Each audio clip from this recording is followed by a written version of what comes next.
Hello guys, and welcome to another video of mine. And if you want to know what's the latest update about IRCC or are curious about what's life here in Canada, then subscribe to my YouTube channel because I'll be showing you videos that are real, no sugarcoating, and accurate.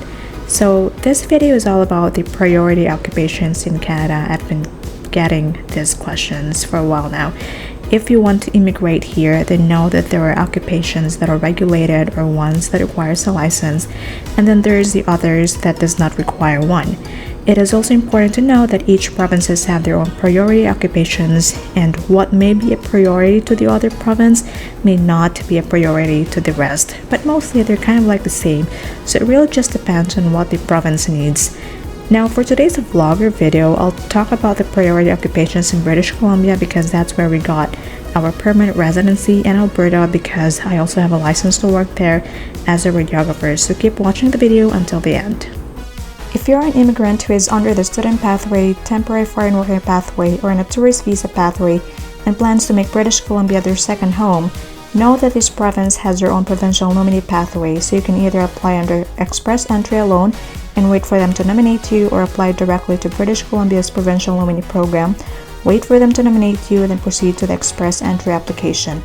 Either way, express entry is a crucial part of the application, and as per British Columbia's immigration, they nominate applicants who help address the province's unique labor market needs and can contribute to the economic development.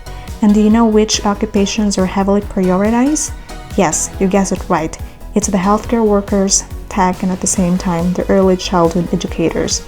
Now, what are early childhood educators?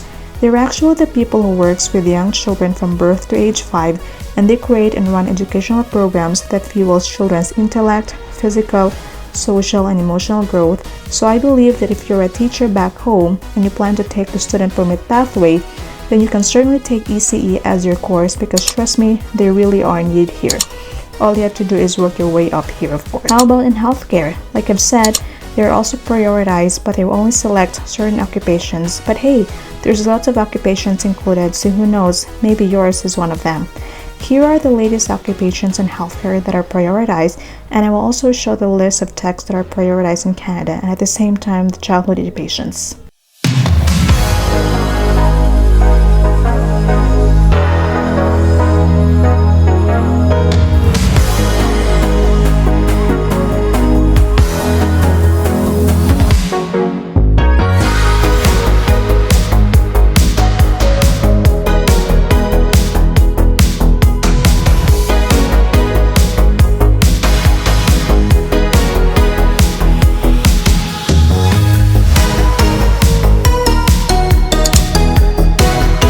Now you might want to know the processing times, and in my own experience and knowledge so far, it depends on your profession, how fast you can comply with the requirements, and of course the responses of the people in charge of receiving your documents.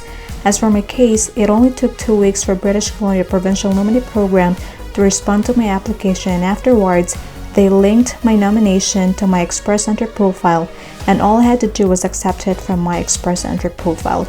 It was quite fast, the same case with people under a tech category. In fact, most of the people I know who got an invitation to apply or ITA and eventually became permanent residents were from the tech category as well.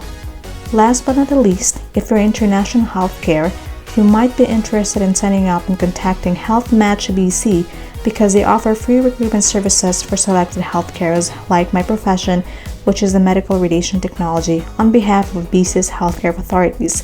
But just bear in mind though that it isn't a guarantee that you'll land a job here, so it's still much better if you're inside Canada because the competition is tough, but then again, it's worth a try. Now that's the gist of the available priority occupations under British Columbia Provincial Nominee Program. How about for Alberta? If you're interested in immigrating to Alberta, know that they have 3 streams for immigrants.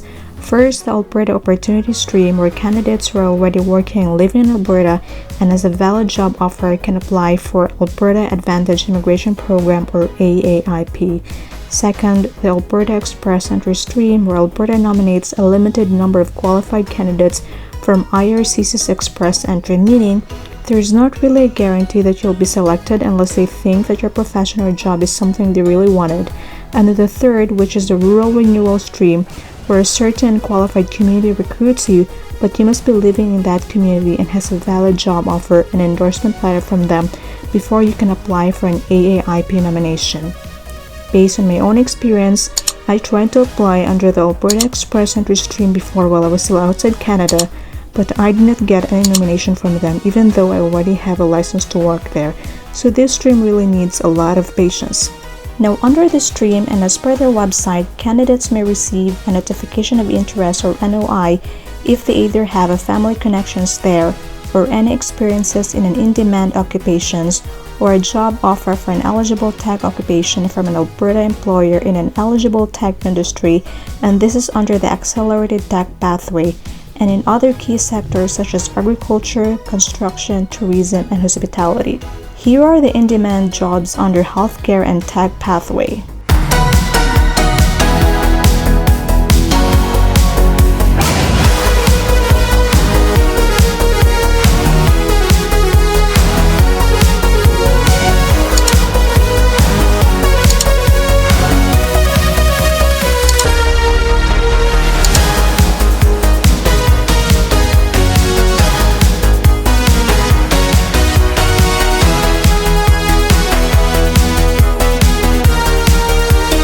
Note that even though your occupation is in the list, there are still some requirements that you need to accomplish beforehand. And if you've gathered all the documents, then your permanent residency is just around the corner. So it is absolutely crucial to plan your moves. Whatever your professions, let me tell you this, that there are lots of people who immigrated to Alberta and British Columbia and got their permanent residency, and I'm one of them. We got our permanent residency within 9 months of working and living in British Columbia, and soon I'm going to share it to you how we did it, even though through a summary.